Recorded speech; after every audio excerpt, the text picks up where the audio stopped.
Igor, hi. I am very glad to see you here again. So it's my big pleasure to greet you and to have this conversation. We have a lot of things to cover. Welcome. Thank you, Lara, and very nice to meet you again. Pleased to be here, hosted by you. So let's get it started. For those who will be listening to our conversation and watching our conversation, I like to say that I am very happy to greet here Ihor Bauman, the CEO and founder of the online platform, which is, as far as I know, the leading platform for freelancers, coaches, professional solopreneurs, and service providers in North America. But Igor is from Ukraine. And I think this Ukrainian connection is given the special kind of energy which needs to be successful in the world, not only in Ukraine. Is it true? Yes, of course. It's true. You know, Igor, the first question is usual. I am asking, what is your story? Your personal story, entrepreneurial story, leadership story? It's unusual because I've been born and raised in a small village back in Ukraine, in Zakarpattia region, and this humble village guy with big ambitions to go to big cities and to conquer the world.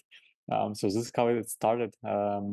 After high school, I moved to Kiev, capital of Ukraine, studying finance in one of the best universities in Ukraine, Transcarpathian National University of Kiev. Meanwhile, studying was pretty boring. Don't say this to my teachers from university, but I ran a couple of internet stores for selling watches, shoes, clothes. And also we even had small agency for renting apartments back in Kiev. Everything was established and ran successfully within the first couple of years of university years. And after that, I tried applying for a US tourist visa. And I applied 3 times because I got rejected 3 times. And at the end of the day, I realized that, okay, seems like I have to do something more in order to be considered by the US government as a tourist and travel see this country. So at the end of the day, I started my internship in Nestle company. It's FMCG industry. We won a couple of business case competitions back in Ukraine, and I got into PricewaterhouseCoopers. This is one of the big four companies, leading companies in the world for auditing and consulting and advisory services. So this is how I got my hard skills, soft skills from professional people who've been surrounded by. And at the end of the day, COVID hit, and it was finally a second big attempt to start another type of business on a more serious level. So this is how I got into work. It's interesting. You were studying economy and you said that the learning was boring. But actually, without knowing economy, how is possible to be successful entrepreneur? So the economy is like ground, it's foundation to have successful business. When did you find that you have this entrepreneurial spirit and you have this entrepreneurial energy to start up and now to scale up? What is your philosophy? It's a good question. To be honest, it's hard to consider one source as a main source of this philosophy. I guess it's a mixture of people, literature you're reading, conferences you're attending, and movies you're watching, TV shows you're watching. It's just combination of different factors, and just maybe main factor. It's just, I guess, the bottom line is understanding that. Without risk, you can't really make a big step. So first of all, is acceptance of risk as a factor that is mandatory to start anything new. Because a lot of people, there are a lot of smart, very talented people, but they lack this feeling. Usually, the smartest people, they never start the business because they realize all the risks and they consider that, okay, probability is small, won't go for this. So usually businesses are started by people who have this risk factor, I guess, on lesser priority and maybe easier acceptance of this risk.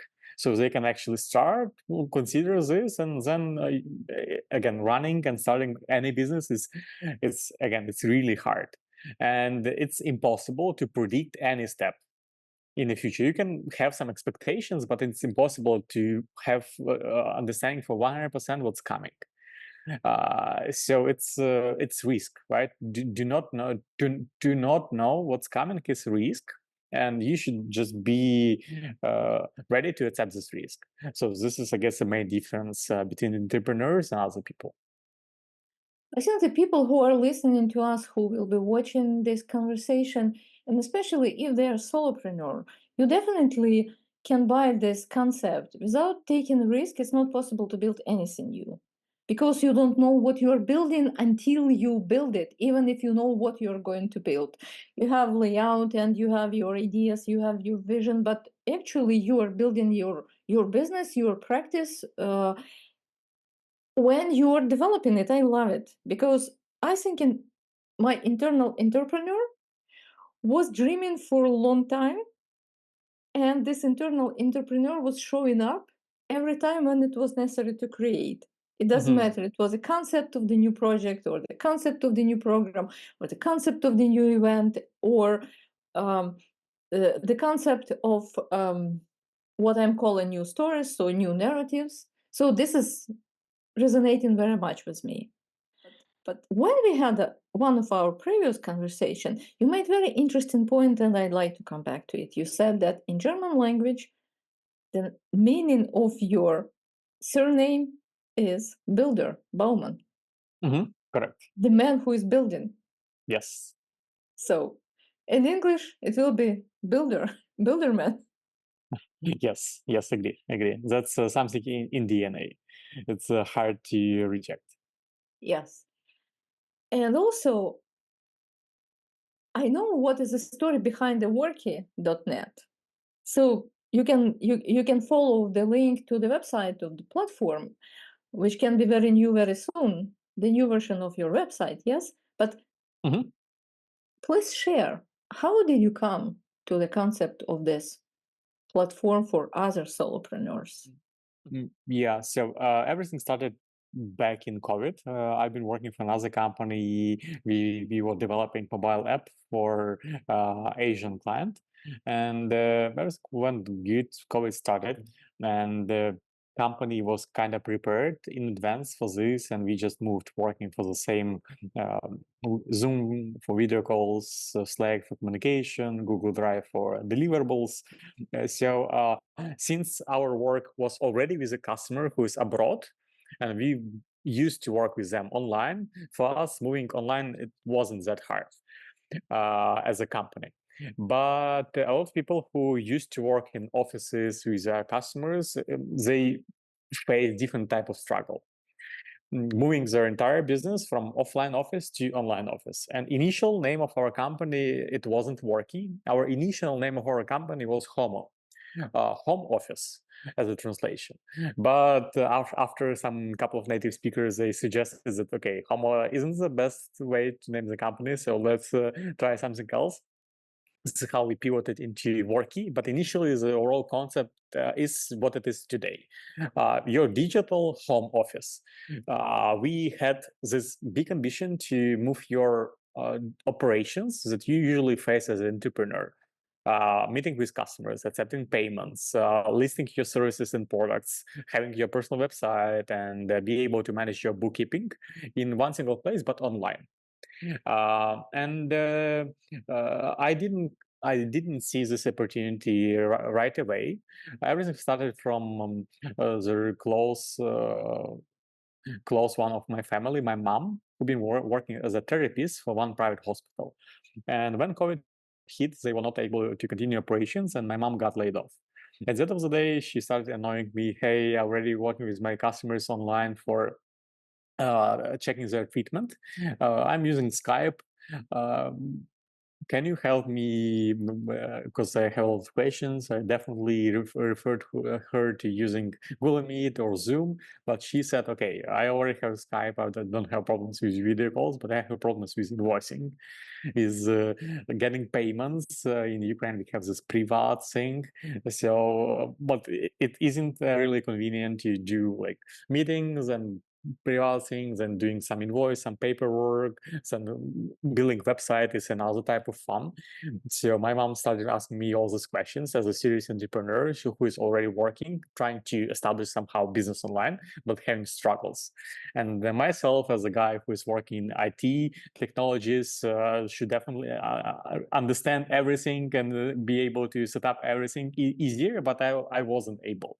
Because for me, for my understanding, it's okay. I have a website in one place, video calls in another place, payments in another place. How to bring it together? It's not that easier even for me. So this is how I realized that okay, there is this type of problem, type of struggle, and it seems like it's very easy to build personal website with built-in payments, with built-in video calls, and with built-in client management. So I started very simple deck with placing all this concept, my idea, and same time I started asking other people from my network who is in beauty industry, in teaching industry, and maybe some universities who also working online. How do they overcome this challenge? And I found the same answer. We just struggle. We just keep discovering every tool one by one, and there is no actual space for this. So this is how I got this confirmation. Okay, we can start actually building this and see how it goes. So I invited my colleague, who became my co-founder, Eugene, to help me with designs because he is the genius designer and genius product guy. So I invited him to participate here, help me with that, help me with some initial concepts, mock-ups of our platform, so we can actually like put our idea in more structured way and try to convince other people to join us. So this is how we moved from initial point where we discovered the problem to the point where we actually started developing and started working on it. In other words, your mom was the initial co-founder Yes. of this platform without being the co-founder. Yes. So her Of question, co-founder of myself, and then co-founder of yeah, yes, from her question, from her needs, you came to the platform which now is attracting 15,000 people. You mentioned the number is bigger of users. Yeah, right now we are about 20,000. Congratulations with the startup. And also, I'm wishing you to have energy to scaling up as soon as you can and with the results you would like to have. Thank you. I know, because you mentioned in the previous conversation we had. Actually, we had it in Ukrainian for Ukrainian-speaking colleagues. So just in case, if you would like to follow that conversation, please go the link and also to listen to that conversation, because we are not repeating. It's different one.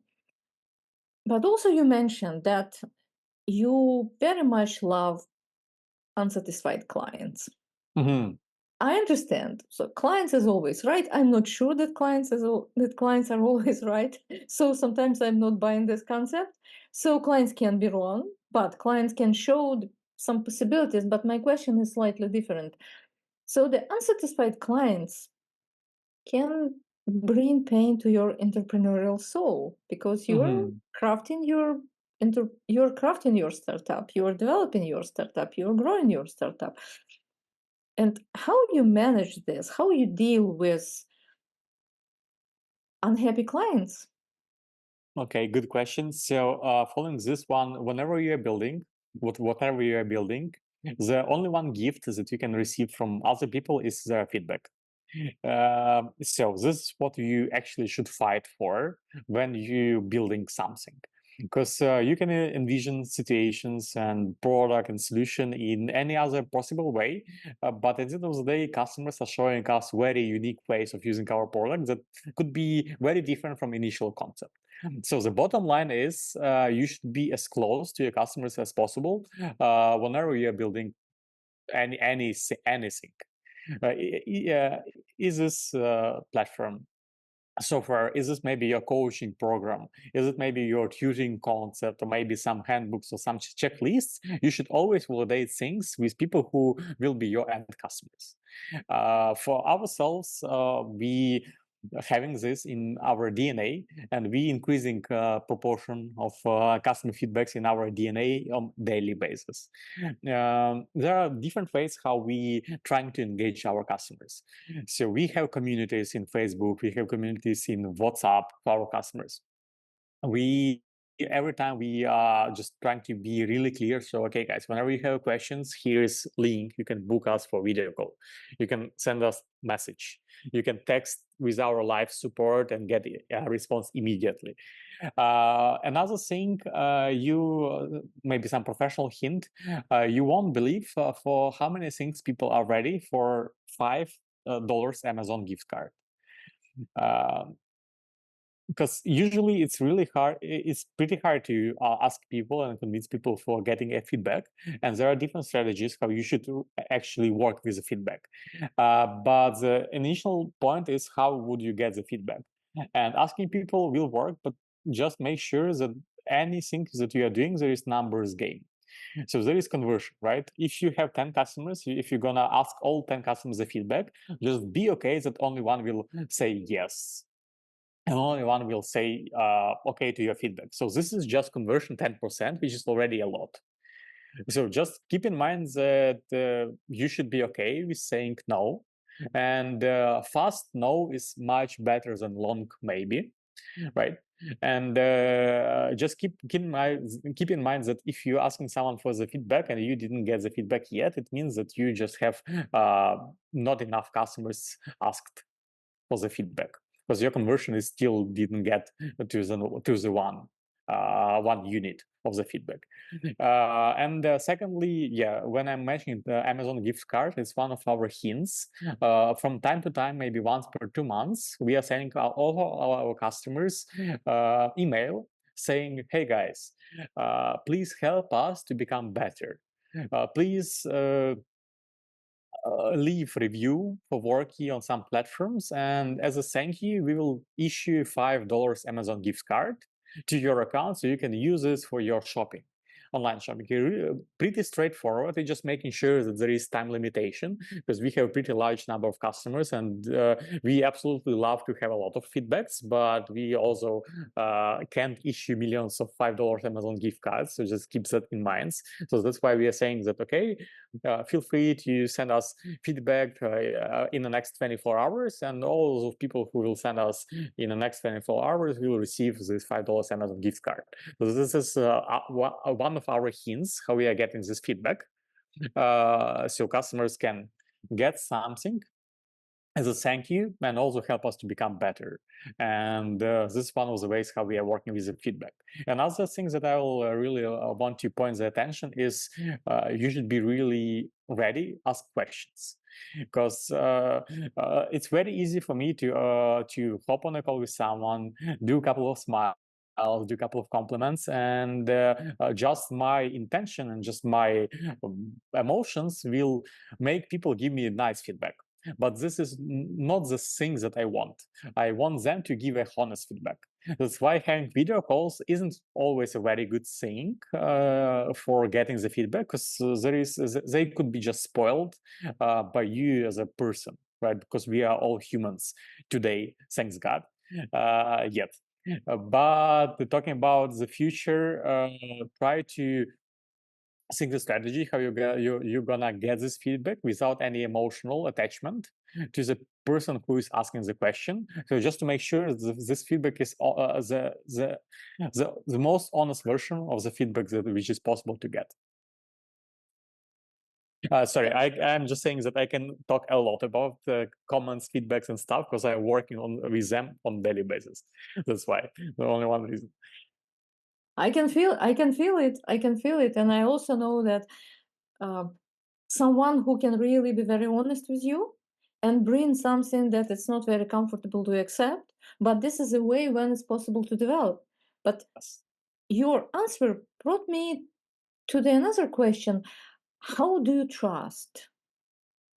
What kind of feedback you, as entrepreneurial, successful man, who is caring about people very much, but who is caring about your baby, your product, your platform, how do you figure out for yourself when to trust and when just to accept feedback as feedback and not follow with it? Just to Mhm. know. Good, tough question. Thank you for this. Following on what feedback to accept or what feedback do not accept. Mm, the fast answer will be is first of all, you need to understand the use case of the customer who is giving this feedback. Because if Henry Ford will ask people what they want, they will say a faster horse, but not a car, right? So that's why here you need to understand what type of their use case is and how you can complement on that use case. Because usually it's really the truth is it's really rare case that customer will tell you the exact solution to your question. It's a really rare use case. Something that you should expect from the feedback is explanation of their use case, and then taking the knowledge of your product, taking the knowledge of your customers, and understanding their use case will help you to create the solution. So that would be my response. In this way, the customers you are taking feedback from, they are becoming the co-creator of the next evolution or the next Correct. step of your company's development. Actually, it's co-creation. I can give you some examples because Please. everyone likes examples. So I can give you an example of one of our recent features that we recently developed and successfully launched based on feedback from our customers.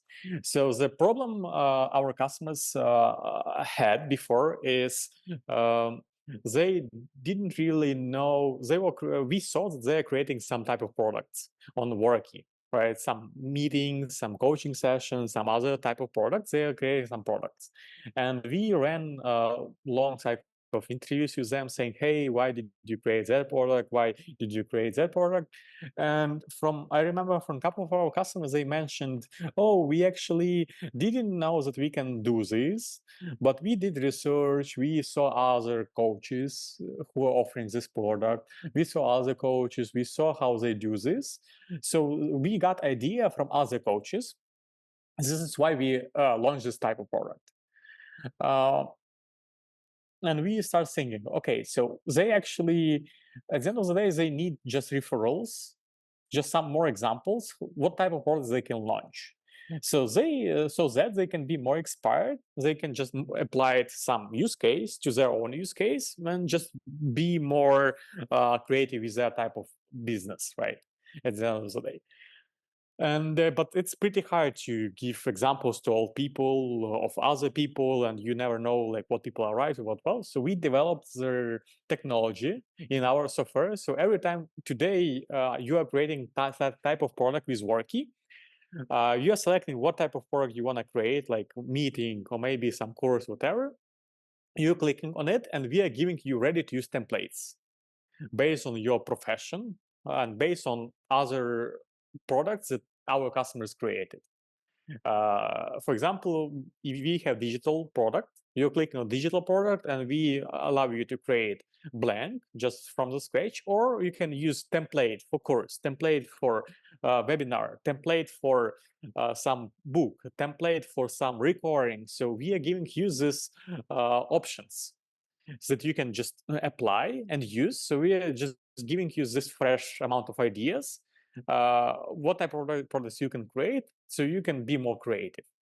So this is how we turn the initial workflow for our customers, researching other people, doing some research, seeing their use cases, looking for their products with our ready-to-use templates. It's very, very simple solution, very simple feature, but it requires this understanding of what the actual workflow is and our understanding how we can apply the feedback based on our solution. Yeah, I love it. I'm using your platform. I started using it recently, and I was thinking, okay, here, where you were before when I needed it the most. Yeah. So I'm using different types of platforms. I'm very not very, but I'm quite familiar with what other platforms are offering, and I can definitely say that the simplicity, not the simplification, but simplicity, the easy way to do it, it's really when this simplicity and easy doing is speaking to you, and it can be much easier to create what I need, what your customers need, and I love this creation or creativity.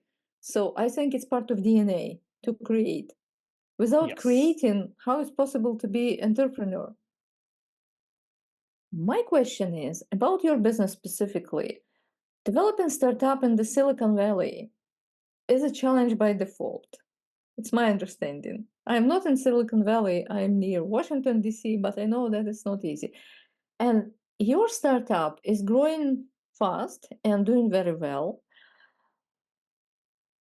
What did you do and what you are doing now for strengthening your success in very competitive, innovative areas of doing business? What are your Mhm. recipes for sustainable success?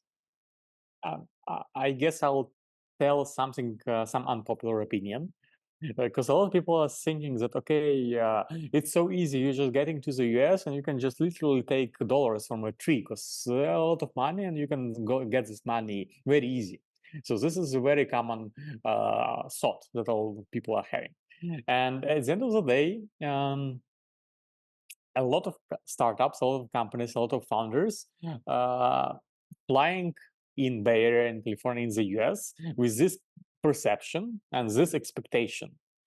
At the end of the day, you have crazily competitive environment where you're competing with entrepreneurs, with those entrepreneurs who already had some traction before in their country, is with their business, with their education, with their professional careers, already had some traction. And they left their country to come to the US and to fight for new type of traction, new type of achievements. So at the end of the day, you are in very highly competitive environment where you should compete not only with a couple of other folks from Ukraine, but also from a couple of other folks from Stanford, from JP Morgan Chase, from biggest investment banks, and like very, very smart and talented people. So competition is crazy. It's on craziest level. I guess something that you should be really keep thinking about is to just stay focused and just use this as your competitive advantage. Because okay, you are surrounded by other entrepreneurs, other founders, other competitors. The best thing you can do is learn from them, communicate with them, collaborate with them, partner with them, and conquer them. So this is the response. So before, when I was living in Ukraine, I was also living in Singapore, in Tallinn, in Warsaw, Prague.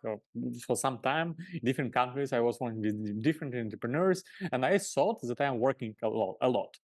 But at the end of the day, I understand that it's nothing comparing to what I have today, because today it's not only about running a company, it's also about building connections, it's all about communicating with people, organizing events, it's about running company plus running building company plus taking advantages from the location where you are living, where you are right now today. So it's like double work. You have your regular work plus you have something that you have to do just to stay competitive with your network, with your knowledge, and with your connections. Your answer brought me to another question that I was thinking to ask about it a little bit later, but not just to be entrepreneur, not just to be the business owner, the founder, the CEO. Also, it's about taking the lead when you're making your way, entrepreneurial way. And my question is, so the entrepreneur and leader, and also founder and CEO, how you're managing all of the different roles? They are similar, but they are different. How these four people inside you are Mhm. making peace or working together? Mhm. Um, Ooh, that's tough. Uh, I'm trying to. I promise it will not be easy question. Yeah, I'll try to do my best. There are a couple of things that you have to do. First thing is plan properly your to-do list.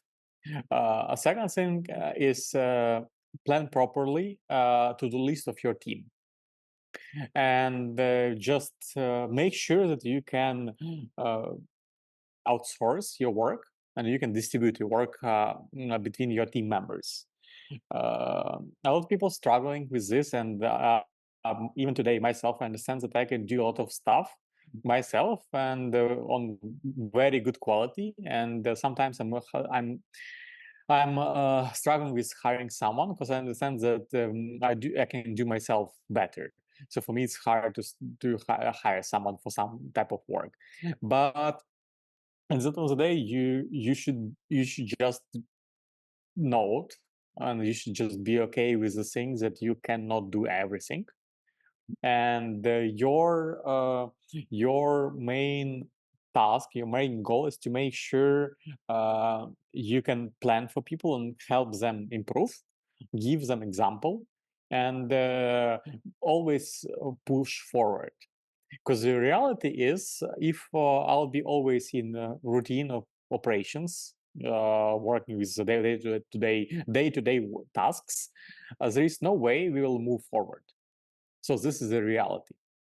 Because doing everyday operations, it means that you'll be just maintaining amount of work that you are receiving, and so you'll be just keeping on the same level. But in order to succeed, in order to get the progress, you should do the operations plus do the progress. So you should be this train of innovations. You should brought ideas. You should bring more people. You should get more advisors. You should do more partnerships. So you should always do this biz dev. I regret I didn't dress my T-shirt. I have this T-shirt BDSM, Business Development, Sales, and Marketing. Because this is at the end of the day, this is this type of your second work day that you have to do in order to make sure there is progress. There is innovation, there is this customer discovery, partnerships, investors, advisors who are helping you to move this step forward. This is your R&D. Because without R&D, there is no way forward. There's just operations that will, at the end of the day, struggle to do the next step. I'm defining myself in very similar positions because being entrepreneur, being program leader, being podcaster, being the author, being the networker, so it's necessary to manage this internal team. But what I'm doing, I'm just deciding, okay, today, this part of the day, I will be working as a leader. Yeah. Mm-hmm. So I'm doing specifically this. Okay. And after that, after the lunchtime, okay, I will be the producer. I will be producing what is possible to take, to feel, and to take in your hands. Or tomorrow I will be I will be keeping 2 hours and to be the volunteer and doing volunteering work. And then actually it sounds very, at the beginning it was sounding strange for me, but actually it was working because they always for you at the moment you are doing certain things. Entrepreneur, leader, network builder, connector, yeah, feedback receiver. The question is that when you are focusing, you mentioned about the focus and the one of success point, just be focused. Yes. Time is flying so fast here, and it is. Especially when we are talking, I know that this energy is just showing up and it's moving us almost to the end. But before we are finishing this conversation, it will be another part. What is your new, I'm strengthening on this word, new leadership and entrepreneurial story? What is your story up? Good question. Story up. I believe that the story up is about how to making this from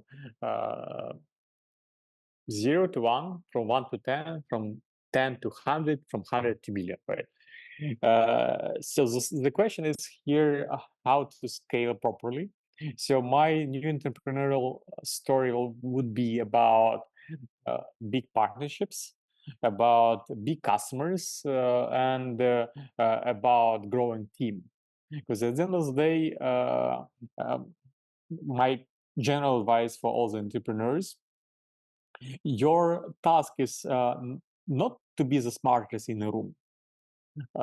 Your task is to bring to the room the smartest one. This is about finding talents, and just make sure that you can engage and you can find talents who are significantly better than you. If you allow me to share one piece of information about you, because I know about that. Yeah, when we are making the first conversation in Ukrainian, and in the between time before this conversation, you got married. It's your another story up Yeah. history. So you're building your family. Congratulations, and I hope the people who will be listening to us will join to congratulate you and wish many happy, loving, blessed years together ahead. Thank you. I appreciate this, and something that I also want to share is a lot of people, they're waiting for perfect time to come, but the reality is there is no perfect time to come. Perfect time is today. So you should take the opportunity you're having today and just work on them. So thank you for the wishes. And I know there is especially uh, very loving moment for you. You love sharing you love telling about your platform. You love sharing screen and to show how it's working. We'll be doing it in a moment, because as an owner, you know everything, and I'm impressed how you are knowing and presenting and actually not just demonstrating, you're living by what you are doing. So this is, it's not possible to mistake. It's possible to feel. I love these things. But three of the most valuable lessons you want to share with those professionals, solopreneurs, startups, who are entering the English speaking market, specifically who are entering the English speaking market, and they want to be successful. What is three lessons you can share, like wisdom nuggets, entrepreneurial wisdom? Okay, so number one would be your network, and your network is a real power.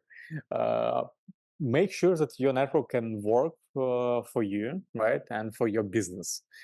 To make it happen, there are different ways, and we even wrote a couple of articles about this. First of all is referrals. You should really think about power of referrals and how people can refer you, how people can bring more people to you, how people can share information about you, about your business, and what you're actually doing at the end of the day. So just make sure that you understand, you realize your network, and you can work with your network, you can develop your network, and you can make sure that your network will be at the end of the day helpful. So this is about organizing events, webinars, running your social media. I'm repeating myself, but it's very important right now to have this digital space where people can follow you. Because at the end of the day, this is the most easiest sale channel for you. The most easiest acquisition channel for you is just to make sure that people are following you and you have something to offer. Because a lot of people I found and I met among our customers, I almost on a weekly basis, I'm meeting with some customers. They're saying, "Oh, I had 600 lessons. I had 1,500 consultations. I had 50 students on some marketplaces or whatever platforms they're using." And I'm saying, okay, so how did you leverage this? Did you build some social media, or did you ask your people try following you? And the answer is, oh, I didn't know it's possible. I should do this. And of course you should do this. Because at the end of the day, you're working for yourself. And you're the one who promotes your business. You're the one who keeps your business moving. So yeah, okay. Just keep it short. Network is very important. Secondly, R&D, as we already discovered, you should always be on the same level with the market, understanding trends, understanding what people are looking for.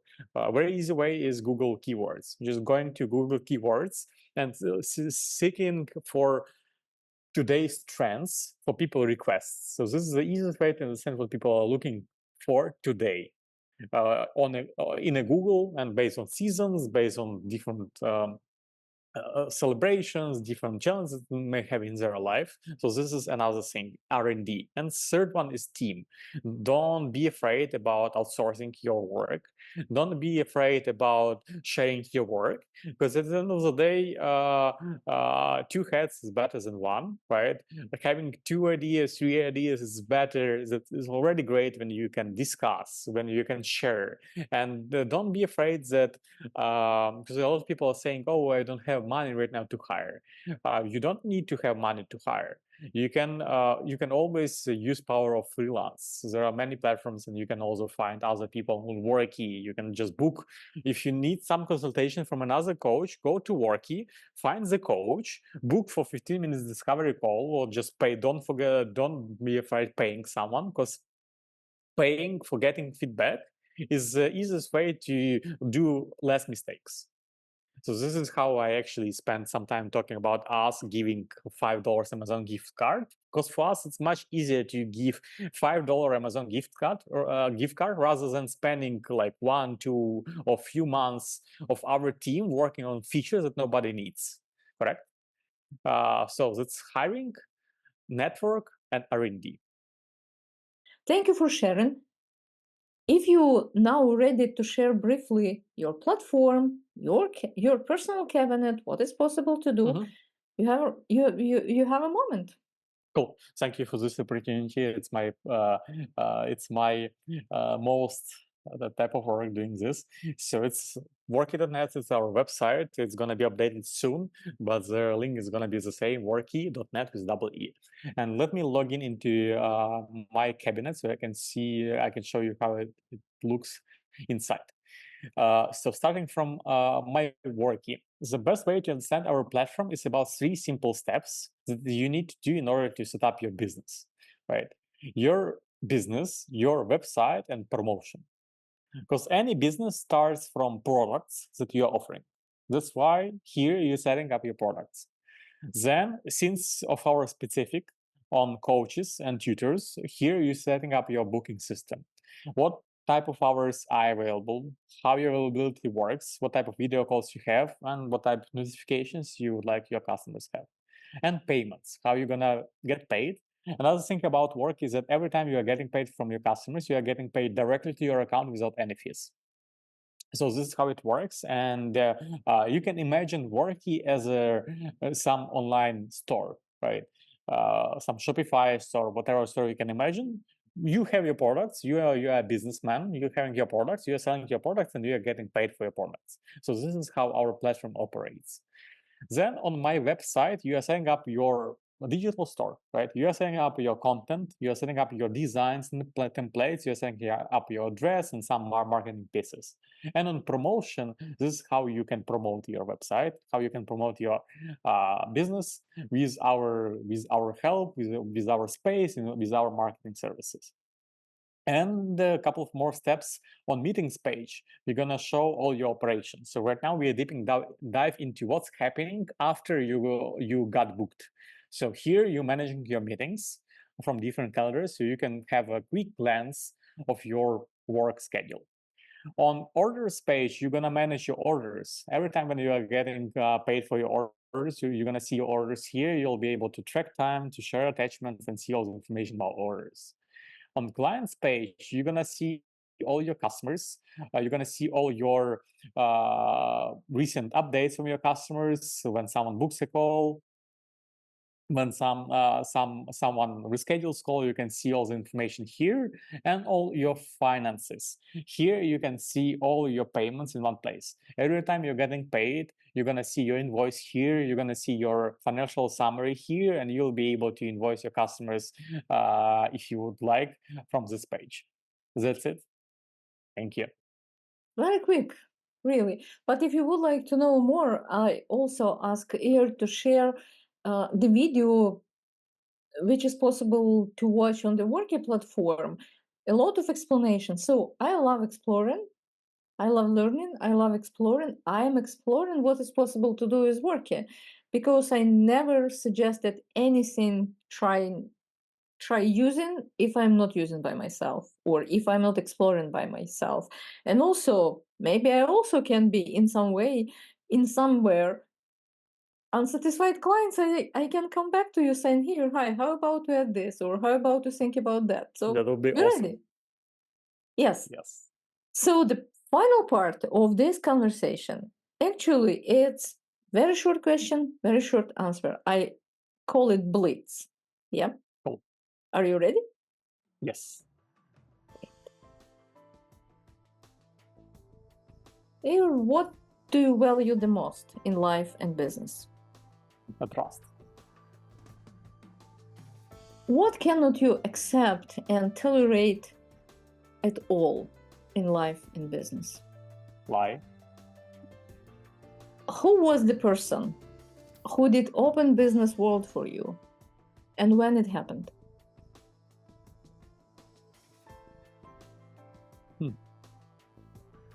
Good question.